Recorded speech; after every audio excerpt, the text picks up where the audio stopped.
Thank you so much, Shane.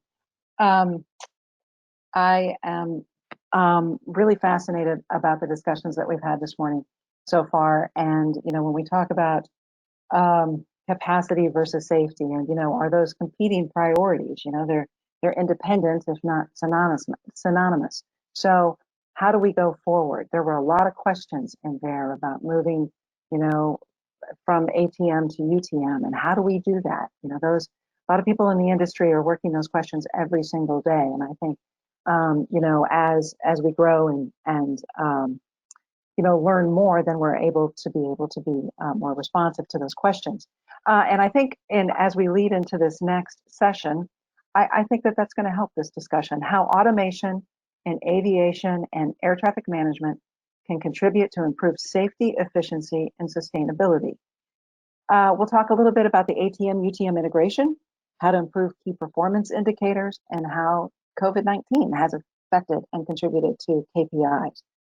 Our first speaker that I'd like to introduce is Mr. Billy Josephson. He is head of the automation and human performance at LFV, the Swedish air navigation service provider.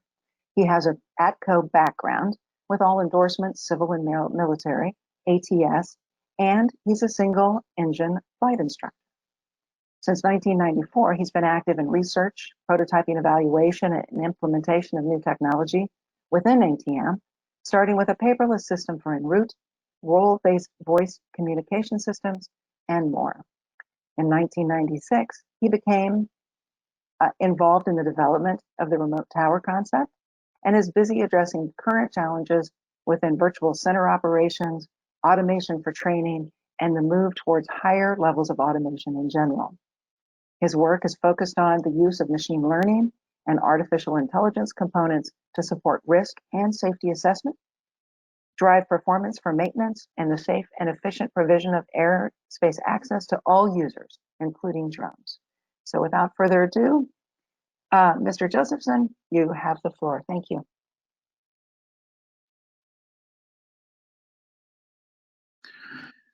Thank you, Colleen, and thanks for interesting, important talks this morning, and hello to everyone.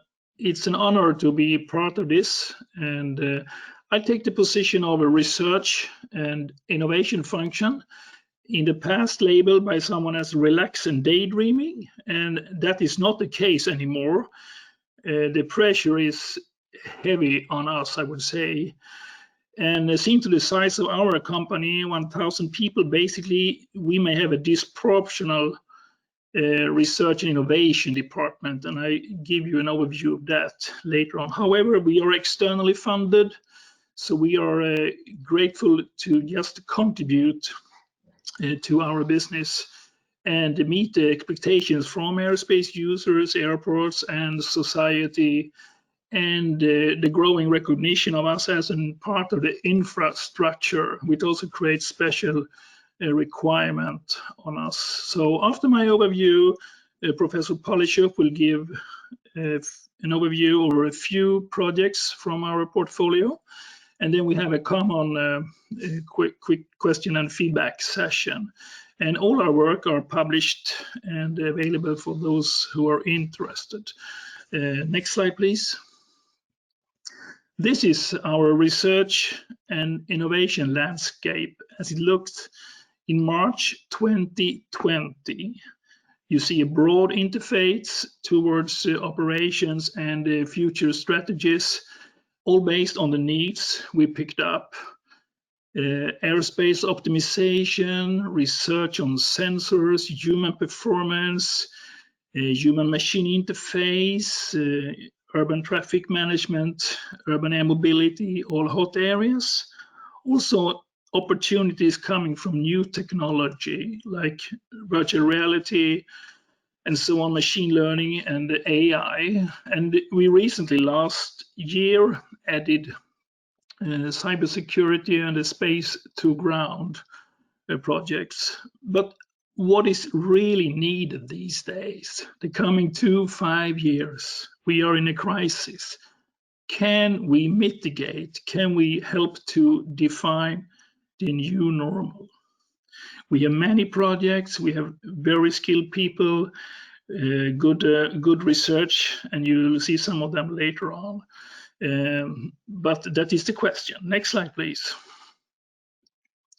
Game changers, we heard about them. Maybe you've seen this picture before in the Brussels presentations, but the traditional game changers to the right, we see them there.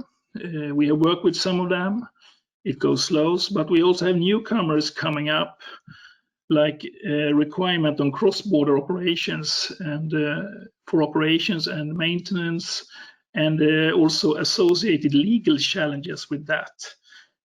And of course, when we're starting doing collaborations, serious collaborations, we may have to give up something in order to be part of a bigger plan, and that is always a pain. And we all remember in March, instead of World ATM Congress, we had the COVID-19. And this we cannot ignore. This foundation for our whole business is now under serious threat. So the question is what we do with the surplus of our energy and the capacity. And when capacity doesn't really drive our research to that large extent. Next slide, please.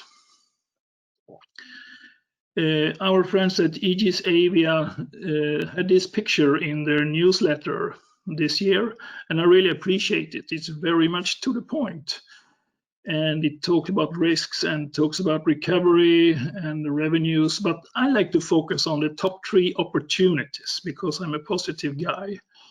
And when I read this, I see, wow, COVID has apparently created an opportunity, a moment for us to do something where we can, as they point out, improving scalability, introduce resilience, how to be more flexible and resistant towards variations that will come in the future, variations we cannot say today. The collaboration, of course, and what occupies most of my time, the uptake of new technology, how to integrate that into our operations. And many of us have low traffic, we have availability of staff, and we have the new technology just there waiting. That could be nice steps into the future, I think. And we together, we are responsible to make use of this opportunity, collaboration and sharing. So we take a simple poll here. Next slide, please. Can we have a poll? Yes. Have you, in your company or you in your unit, as a consequence of COVID-19, changed your priorities for research, innovation, and development efforts? Please.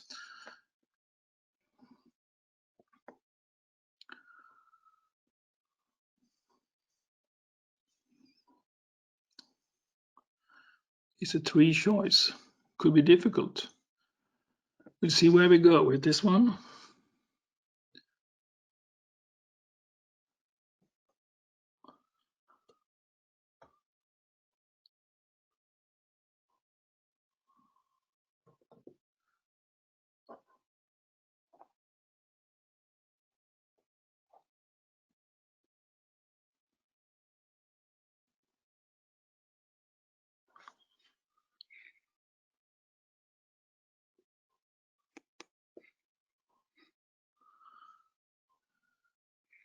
So is there a result coming up? Or?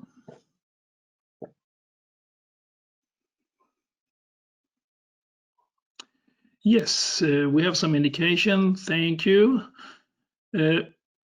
Yes, a few have not changed, a few will do, and the majority has done something, the priorities.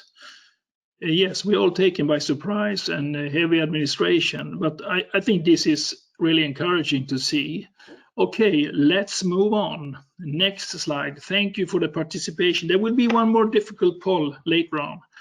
Okay, this is a real good thing. Talk about the levels of automation and the human and the safety, of course. It's all linked together. So the picture is, the slide is directly from the SSR, the master plan. I think it's an excellent overview, and it overtakes some of these old level of automation from the 50s and 60s. Anyway, we're doing quite well today. Level 0, level 1, pretty good support. If we move to level 2, that might be disruptive, and it builds really on trust to the system, and that the system could carry out and implement some actions, though always initiated by the operator. It starts getting tricky here for many reasons. Why? The risk assessment and the safety case for this maybe non-deterministic thing may be really tricky, but I think we'll solve it if we come together and use the experience and some thinkers in this, but also where to apply this level of automation. To me, one of the first cases is the increasing use of drones that should crowd our airspace in the near future and do a variety of services. And that should take us to the need of next level of automation, because we have to manage the airspace quickly, efficient, and safe. And here we need support from automation. I think we'll hear more from Valentin on this one. Maybe we need level 3 to have a really efficient airspace where all airspace users can have a good service, maybe level 4. But if we head towards level 3 and build trust and confidence there, that will be fine. Yes, we take next slide. So, yeah. So the suggested focus for research and innovation and development from our side, I think, Osman, you told us basically where to go, and by addressing these areas, we should be able to speed up to reach that area. The training, that's the first maybe to address, can be better supported by automation and allowing for objective assessment and support to the student and to the instructors and so on. We can balance the subjective evaluation in the training process and also support verification of competence, which we have to do. Part of it could be automated, and I would challenge, if we go for the motto train for automation using automation, I believe we could cut the cost and time with 50%. To be demonstrated. Anyway, the airspace. The next thing, we need to change the airspace. We've been talking about it for a year. Maybe now is the opportunity to do that, because the traffic is not there. The traffic will recover. And then, of course, integrate the new entrance and the electrification of the air transport. And also must contain also KPIs to address society needs and the safety, environmental thing, and so on. So a lot of things to do there. EFAB, a new abbreviation. I hope it will survive, and we all have to learn. Increased flexibility of ATCO validations. It's about systemize the airspace and a very strong harmonization on what ATCO is doing, and also system support. So the ATCO is basically validated on the type of airspace instead of a particular sector. And multiple operations for remote tower services, that's a low-hanging fruit. Let's do it. And the airport manager, they should be eager to really connect to a remote tower center, I hope. DITA is a quite recent abbreviation, digital assistant, and that could mean a lot, but it's basically an automation that could support you when you're doing your air traffic services with various things, and keep track of things. Of course, we have to consider for all these the resilience and the cybersecurity, and we have immediately, I think, to start focused work on risk and safety assessment technique for new technology and AI. Yeah, next. Now comes the more difficult poll, maybe. So I hope I could communicate these 5 things. So here are 5 things. What is your top 3 areas? The top 3 areas. It would be very interesting to hear that. So please.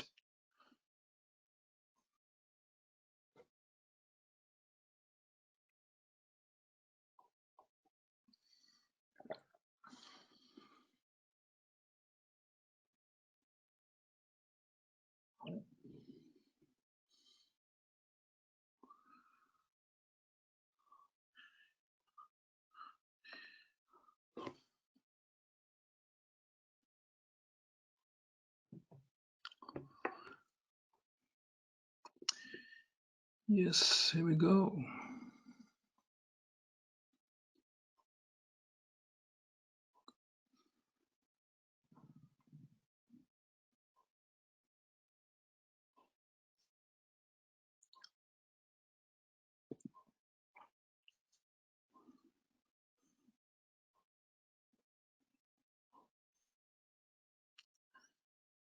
I think you can only mark 3.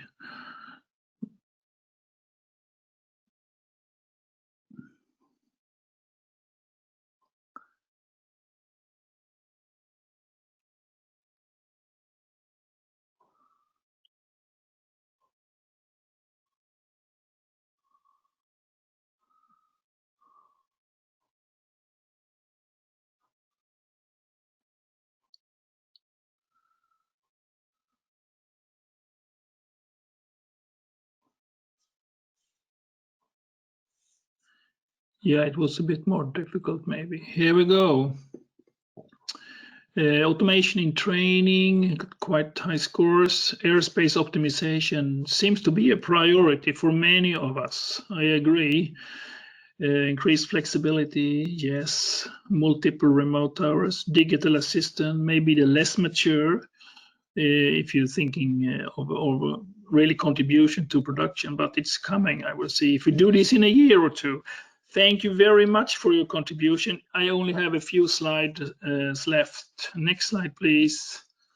So, a summary a little bit. The COVID-19 has created this opportunity for us to benefit from the digitalization and work together with the ops people, with the regulator and so on to get this right. But we have to maneuver and organize a little bit to avoid getting stuck or not progressing.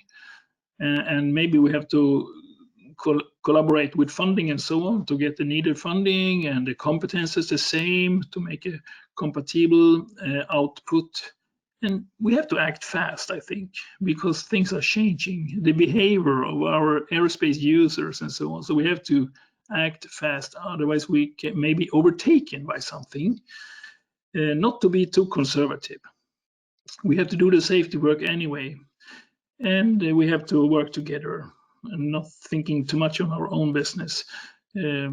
Maybe a lot of challenges here, but the collaboration across industry and cross border and cross administration and across research and innovation, that is already happening, but I hope that that could flourish even more.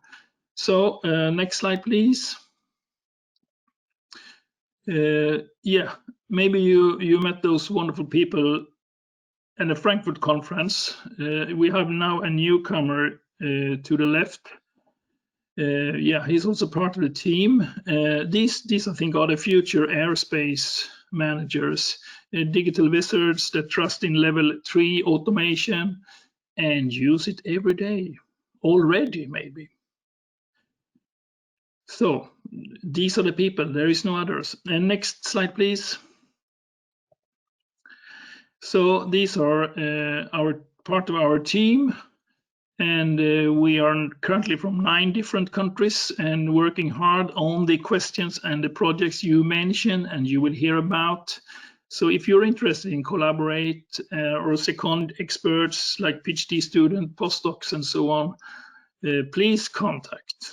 Come and work with us. Thank you. And now I hand over to Colleen.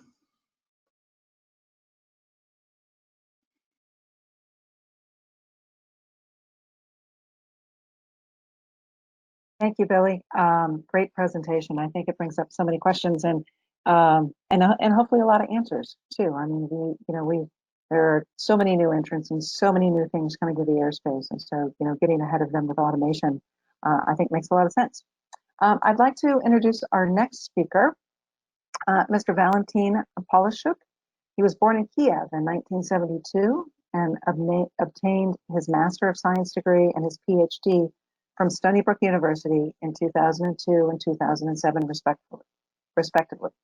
He's an associate professor in communications and transport systems at Lincoln University, working in the Air Group and teaching an air transport and logistics program. He's also an adjunct professor in computer science at the University of Helsinki, affiliated with the New Paradigms in Computing Group of Helsinki Institute for Information Technology. Um, this part of the presentation is going to be a video because there's some animations in it, so it just seemed to run a little bit better that way. He is on the line and he will be available for our question and answer session as soon as this is complete. And if you have questions for Billy and or Val, please submit them into the question frame. And without further ado, the presentation from Val. Thank you so much.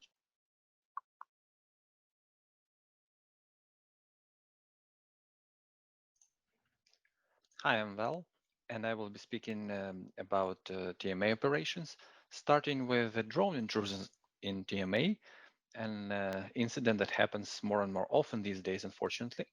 So here on the right, I have a representation of the TMA. So this rectangle represents a typical TMA. Actually, it's a schematic representation of the Stockholm TMA. So it has 4 entry points on each side and has a runway somewhere in the middle. And maybe it happens so that right here you have a drone spotting. So somebody saw a drone. Well, these black lines are the stars, and maybe the aircraft following your stars nicely, not affected by the drones. So why would you worry? Well, you worry because you don't know where the drone is, and it may happen so that in 5 minutes, the drone can be anywhere in this area. And if you have a good algorithm to modify your star so that it still avoids the drone affected area, then why don't you do that instead of closing the whole TMA? And in each of these pictures, I'm showing how the drone affected area may increase based on the drone speed at every 5 minutes, and how the star can actually morph slightly to avoid the drone at every time. Of course, at certain times you may think that, well, maybe I will close this entry point because now the drones or the aircraft would have to fly around the affected area for too long.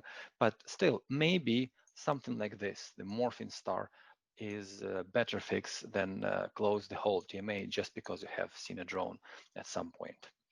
And in fact, my first poll question is exactly this. Do you think something like this, these morphing stars, or whatever you want to call them, could be a solution for mitigating the drone intrusion in TMA? Okay, so the drone intrusion is obviously a bad thing, but in general, drones and urban air mobility, the flying taxis are not a bad thing, and they do want to use the urban area, urban airspace. But if we look at pretty much any urban airspace from the conventional aviation point of view, we will see, well, that a lot of this airspace is controlled and actually used by the stars and SIDS.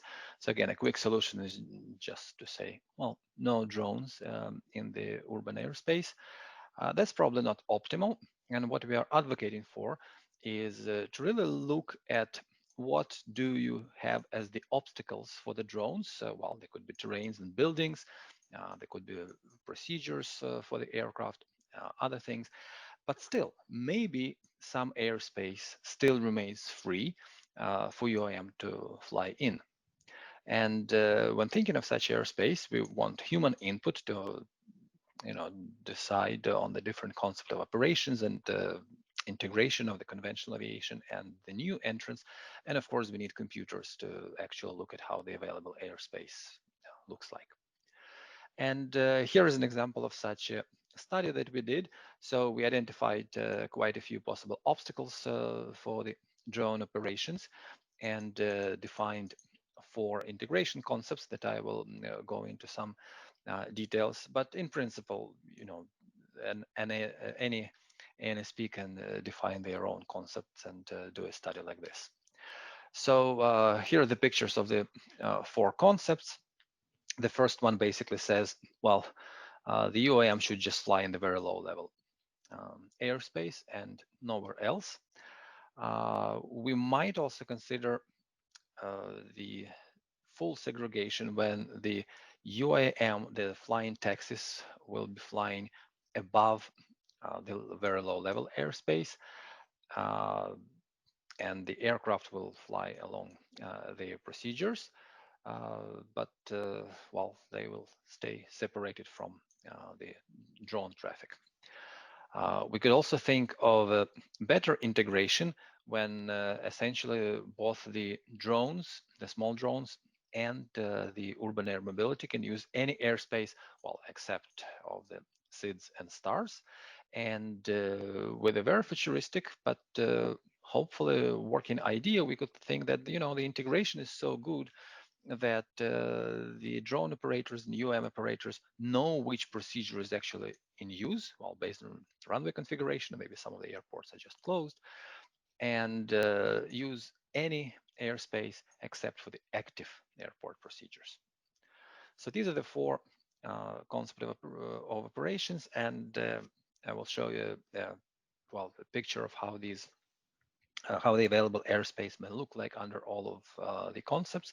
So I know there is too much on the single slide, but essentially in every column, we have the 4 different concepts, and in every row we have different altitudes. And in in the very low level, the terrain and the buildings, of course, play a role. Nobody wants to fly into a building.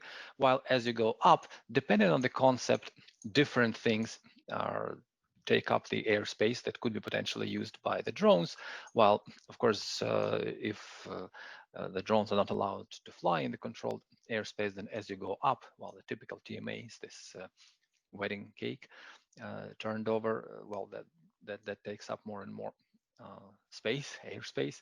The procedures take a lot of space. But if you go into more and more integrated Conopsis, then you can see that actually you may have some airspace left for the drones and UAM also at high altitudes. Okay, so just flashing back through the 4 concepts. Full integration, only don't fly through the active procedures, don't fly through the procedures, be fully segregated, or basically do business as now. Let me ask you the next question. Which of these 4 concepts, if any, do you think could be implementable?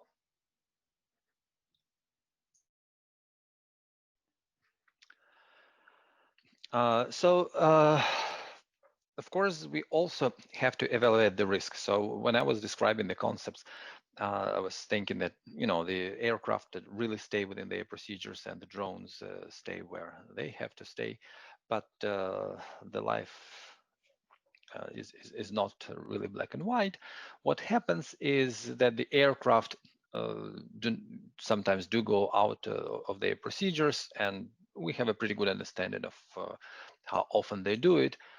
So that translates to the risk of aircraft encounter.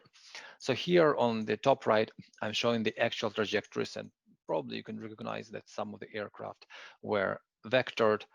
And we can, by looking at the data, we can understand how often that happens.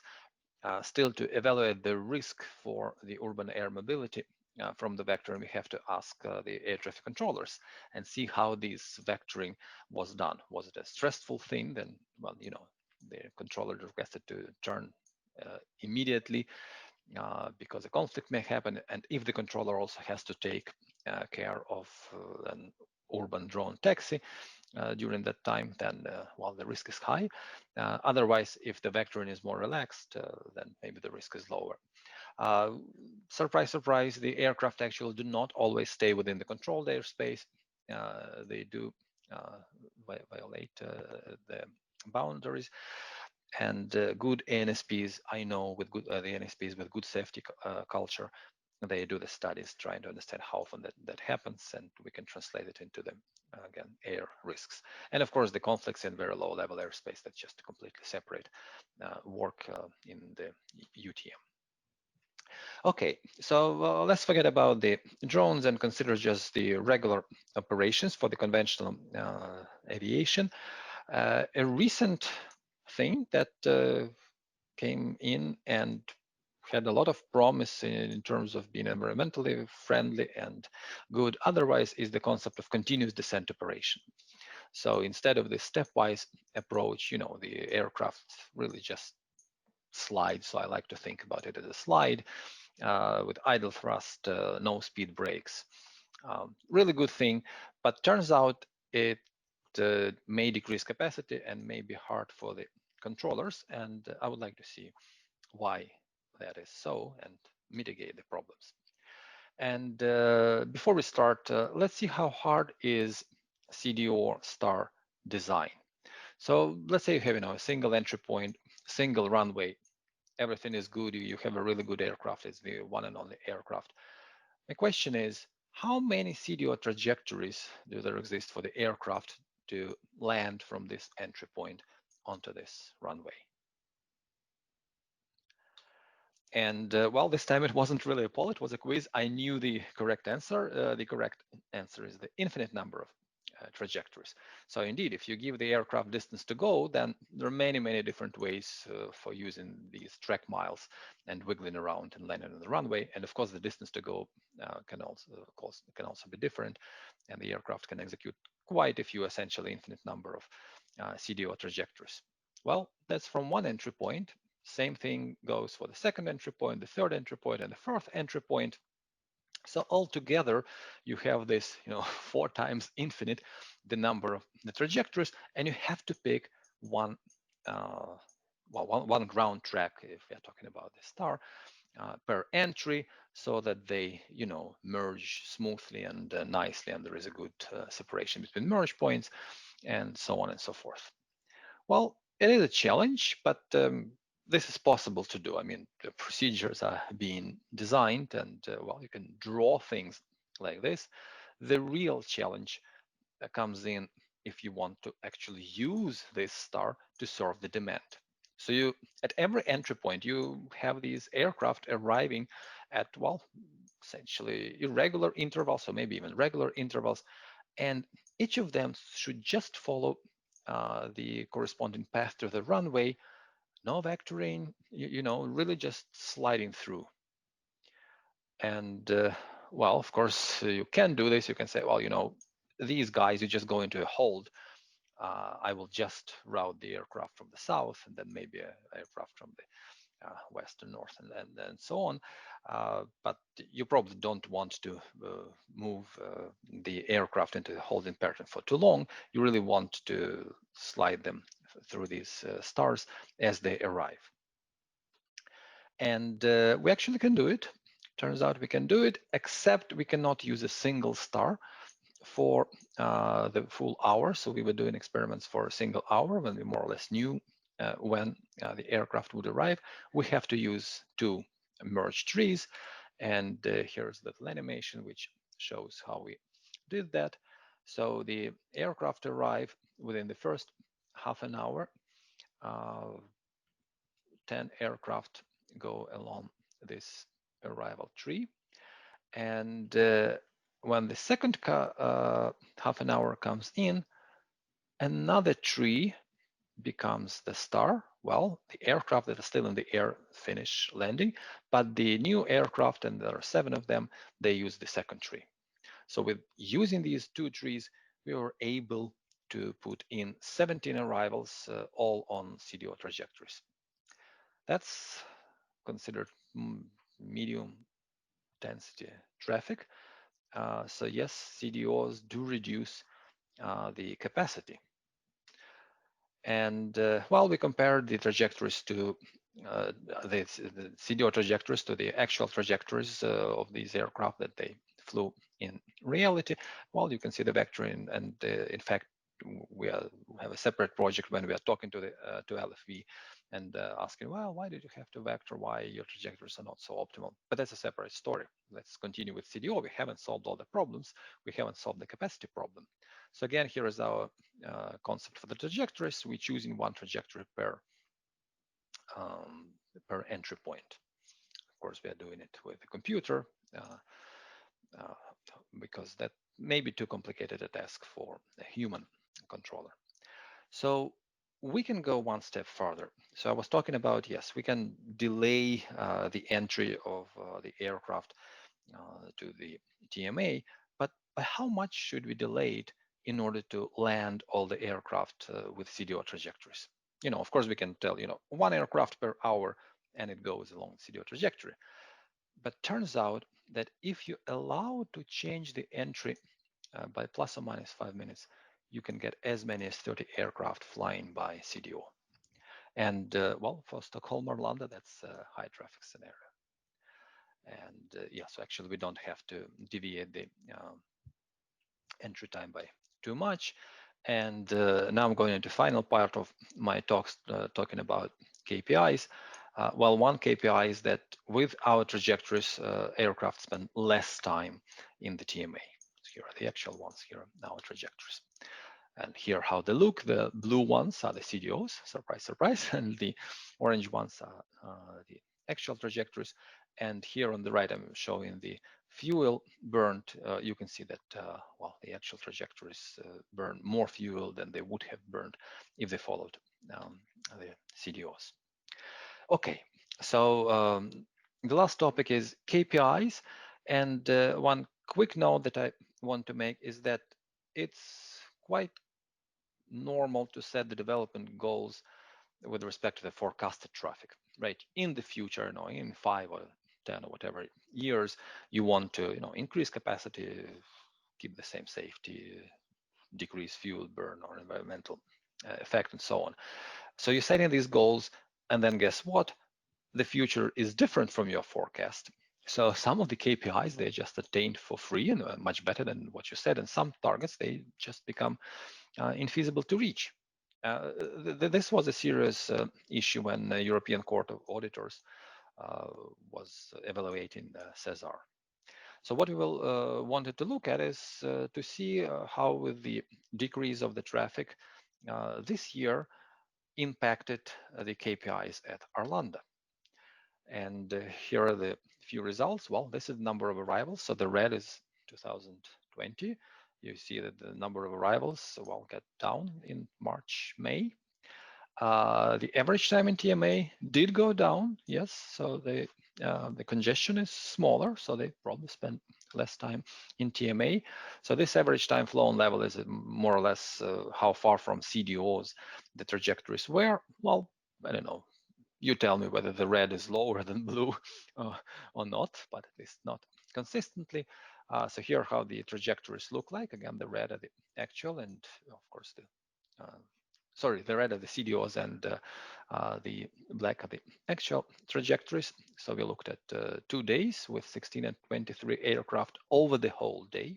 And you can see some trajectories are, well, quite far from being CDOs. And finally, we estimated the fuel burn. And well, the actual trajectories burn more fuel than they could have done if they were following the CDO trajectories on both days. And in fact, some of these extra fuel burn numbers are outstanding.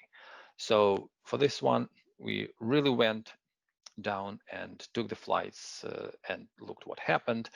And it looks like that the runway configuration, well, they were supposed to land on one runway, they had to land on the other runway. We saw that there was a weather event during that time. So maybe that explains why the KPI is so bad.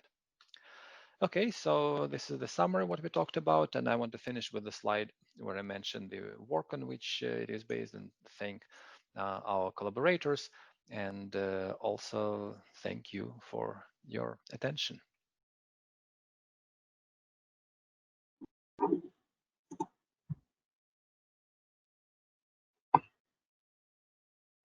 Yes, if we could go into the polls, please.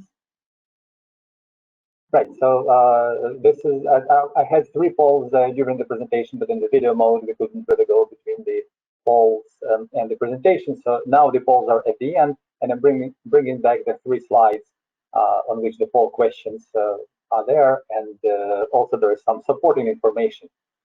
And the first poll is about, well, drone intrusion in TMA. Do you think something like what was described, the morphing star, whatever you want to call them, could work?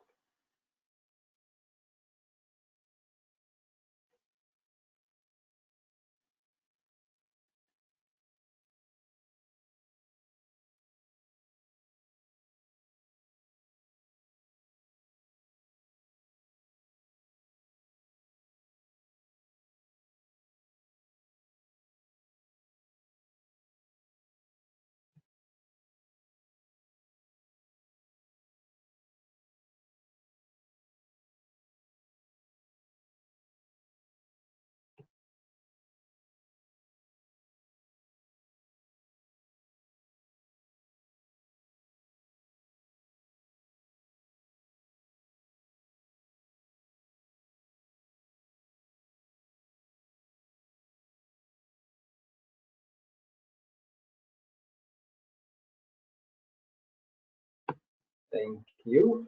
Okay. Okay, that's excellent. So I guess we agree that there is no need to close the TMA, and but we have to work out another solution. But some do agree it's possible the morphing stars might work. That's a point for discussion. Thank you. We could go into the second poll. And yes, the second one is about the full concept of operations for possible integration of UAM traffic with the conventional air traffic. And yeah, the question is whether any of these might work.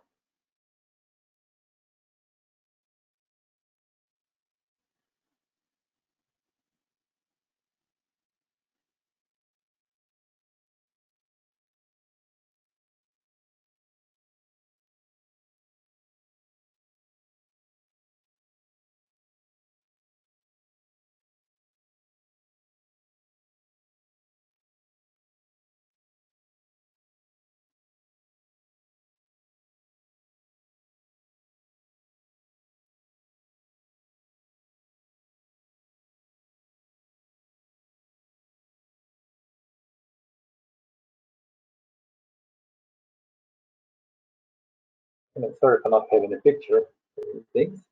Uh, okay, well, that's very interesting. So we are hoping to do the dynamic integration and eventually have a lot of airspace for UAM.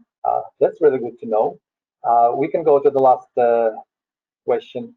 And well, this is a really easy one. As I said during the presentation, I think I know the right answer, but I really wanted to check with you whether I'm correct in thinking that this is the right answer. So we can go into the poll. So there should be CDO trajectories. Right? We have a single entry point, single runway. In how many ways can you execute a CDO from that entry point to the runway? Just with one aircraft, perfect weather, clean blue sky. All the equipment is there. How hard it is to design a CDO trajectory. And yes, there is here. There is only one correct answer. You cannot choose more.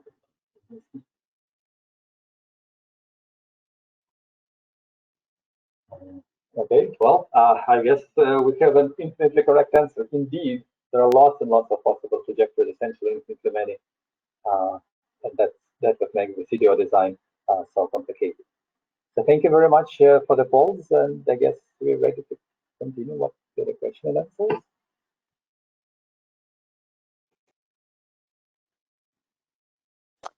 Thank you, Val, and thank you, Billy, so much for the fabulous presentation. I think there's so much, again, to think about and to learn from the presentation. I will tell you that we are running up against time, which I'm sorry about. But I do have a question for you. So I'm going to ask one question. And this is from a controller point of view. So Billy, you can back me up on this or correct me if you think I'm off base. So I have a controller background as well. So when we talk about CDOs and you see the data that shows in terms of fuel burn, had the airplane stayed on the arrival, they would have saved X amount of fuel by doing that. But as a controller, and especially now, I think in terms of with the lower use of airspace, that we clear a lot of people direct, right? Because we're here to help. That's what we do. So I wondered if your study took into the controller piece of why somebody might not fly the entire arrival. I know you had one piece about a runway change, but is there anything that is like a controller habit or procedure that would contribute to that in pulling people off of that CDO? Maybe it makes more sense to pull them off and send them direct and increase capacity. So I just wondered if your study took any of that into account. I can do a quick one, and Valentin may fill in with data on that. When the traffic was normal, I mean, the uncertainty was too big for the controller to use this, because then the traffic was too much, because you need an extra buffer. You were not sure how the aircraft really used the CDO. It might be a different case now. So the procedure were not really used as much as they could at that time. So maybe now there could be a benefit of going back to that data. Valentin, you have anything? No, I think this is the right answer, Bill. Indeed, if there is high pressure, then yeah, I think things are harder. But these days, maybe it could improve if there are no runway changes. And no like, automation support for this either. I mean, it was still up to manual assessments. Right. I think the human capacity is limited. As good as the controllers are, and they know they're excellent, really controlling the 5 or even more 15 aircraft, and all of them should just slide through. Of course, with the R&D and everything, they know the precision, but still, you have to trust the automation. Well, I thank you both so much. I have a ton of questions for you. The audience has not submitted any questions that I am surprised by, but if they do come in after we've finished this session, we will answer them and get them back to everyone. So my thanks to Billy and to Val for this great presentation and your time today.